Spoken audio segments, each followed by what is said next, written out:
आज हमारे बीच में यहाँ पे पहुंच करके इस कार्यक्रम की शोभा बढ़ा रहे हैं।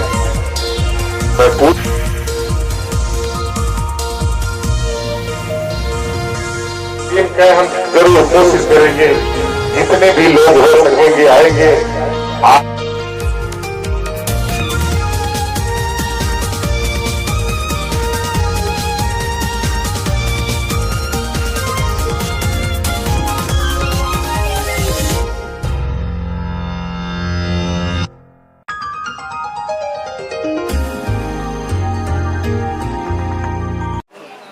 कार्यक्रम सब इतना भव्य और अच्छा कार्यक्रम आप लोगों द्वारा यहाँ कराया गया है, क्या कुछ जो कैसा है, गए बहुत साल से, मतलब ये साल अपना 12वां साल है। अपना ओम साई राम मित्र मंडल की ओर से अपना रामनवमी का पालकी और भंडारा होता था।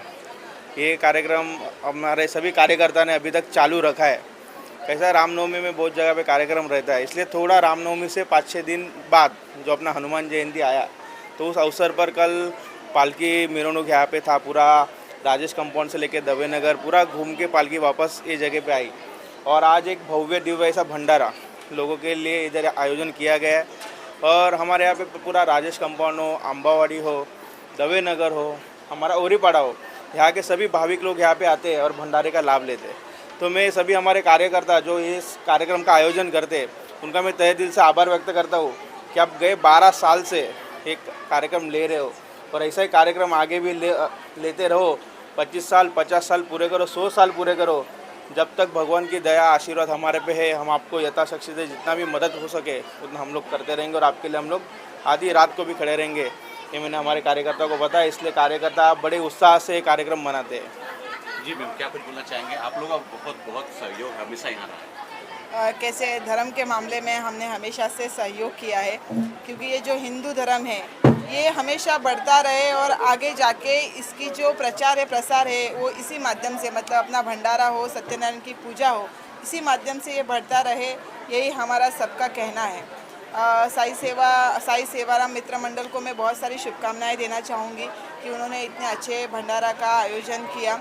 और उसके साथ ही सत्यनारायण पूजा रहेगा, सुंदरकांड भजन रहेगा या पालकी सोहरा रहेगा, इन सब का भजन का इन्होंने यहाँ पे अच्छे से आयोजन किया है और हमने अच्छे से उनको सहयोग भी दिया है। हमारा यही कहना है कि भंडारा के माध्यम से सारे, मतलब उत्तर भारतीय रहेवे, मारवाड़ी रहेवे, मराठी रहेवे, गुजराती रहेवे, ये भंडारा के माध्यम से सब एक होते हैं और एक साथ आके भोजन करते हैं, भगवान का प्रसाद लेते हैं और यही सबसे बड़ा पुण्य का काम है और इसी को ही हिंदू धर्म में सबसे महत्वपूर्ण माना गया है। बस रामजी यादव, हाँ, श्यामजी यादव जी और हमारे सभी छोटा कार्यकर्ता पप्पू, हमारे तिटी जी और सभी उपस्थित राजेश कंपाउंड के सभी कार्यकर्ता भाई और बहनों, आज ये वृंदावन धाम में मैं खड़ा हूँ। ये 40 साल ये राजेश कंपाउंड हो, ओरीपाड़ा हो, अम्बावाड़ी हो, हमारा, मैं पॉलिटिकल लीडर हूँ लेकिन हमारा फैमिली जैसा रिश्ता है और मुझे अभिमान भी है कि जो यहाँ निर्माण किया वो सही लोग, सही कार्यकर्ता निर्माण किया। कोई गलत चीजें का कभी समर्थन नहीं किया और बढ़ावा भी नहीं दिया। एक तो सभी लोगों को अच्छी सुविधा मिलना चाहिए, एक तो सभी परेशान तो है, लेकिन ऐसे बहुत जगह में, मैं झोपड़पट्टी नहीं कहूँगा लेकिन ऐसी चालियों के जगह में देखता हूँ, लेकिन सारे धर्म के लोग, चाहे मराठी हो, चाहे गुजराती हो, चाहे उत्तर भारतीय हो, चाहे और कोई बिहारी होने दो, या कोई चाहे मुस्लिम होने दो, यहाँ कभी कोई कायदा सुव्यवस्था की समस्या कभी निर्माण नहीं हुई है क्या? अभी अभी थोड़ी पार्टी या कोई लोगों को ताकत दे रही है और अच्छे काम के लिए तो मैं उनका स्वागत करता था, लेकिन हमारा वर्चस्व कैसा खत्म हो जाएगा, ये गलत नीति कोई पार्टियों से चली है, उसके लिए मैं सभी को सावध रहने का इशारा देता हूँ कि ये जो नीति है, ये नीति से किसी का भला नहीं हुआ और ये नीति से आज देश भी पीछे जा रहा है। किसी को लगता होगा कि देश आगे जा रहा है। आज मुंबई की देखो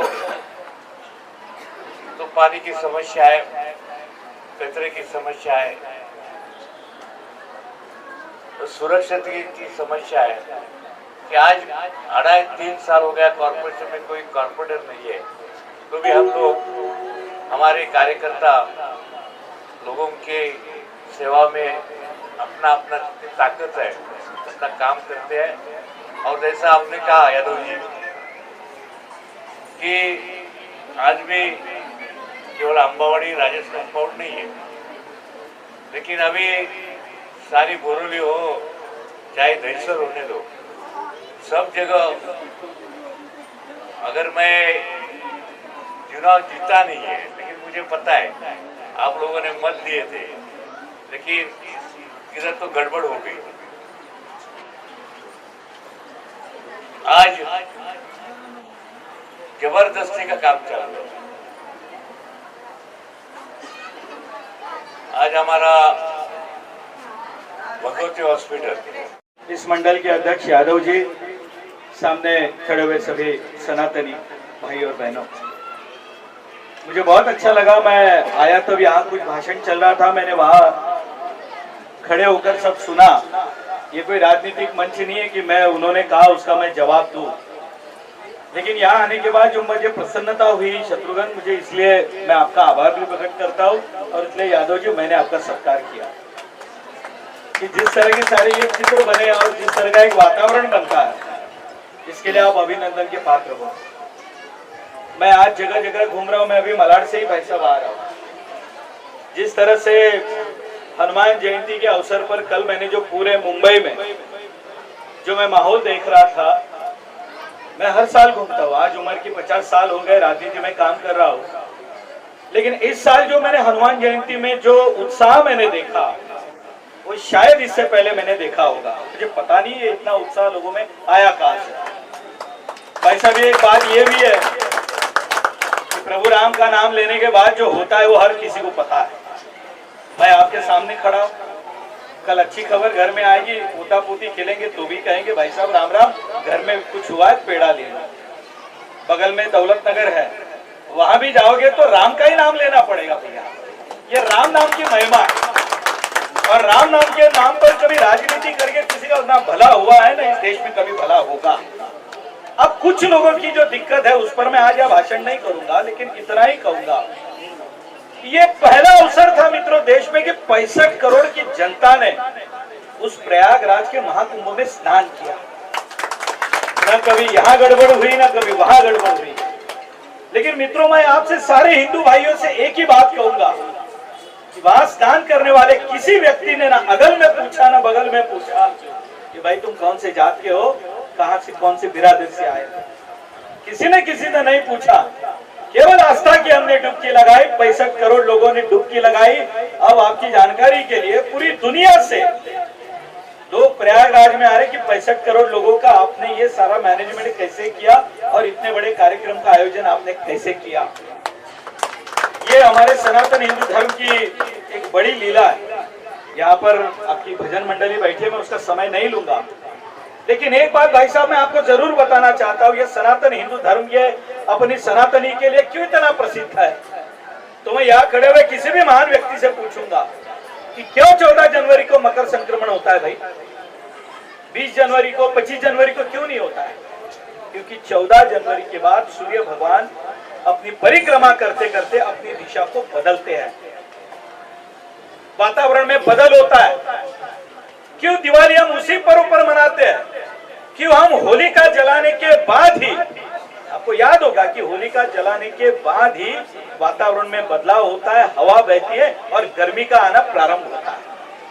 ये सनातन हिंदू धर्म किसी एक व्यक्ति के कहने पर नहीं चलता, ये 5000 साल से इसी तरह हम पालन करते आ रहे हैं और हम उसी सनातनी हिंदू धर्म के एक अंश के रूप में मैं आपके सामने खड़ा हूं।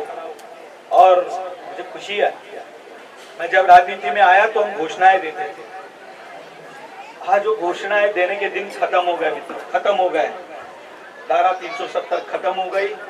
जब मैं टीवी चैनल पर बैठता था ना साहब, तो मजाक उड़ाते थे लोग, मजाक। ये भाजपा वाले लोग मंदिर वही बनाएंगे, तारीख नहीं बताएंगे, मंदिर वही बनाएंगे, तारीख नहीं बताएंगे। साहब मंदिर भी बन गया, कोर्ट से जजमेंट भी आया, हमने भूमि पूजन भी किया और लाखों लोग साहब जो वहां पर प्रयागराज में गया वो अयोध्या में भी दर्शन के लिए गया और बाबा काशी विश्वनाथ के दर्शन में गया।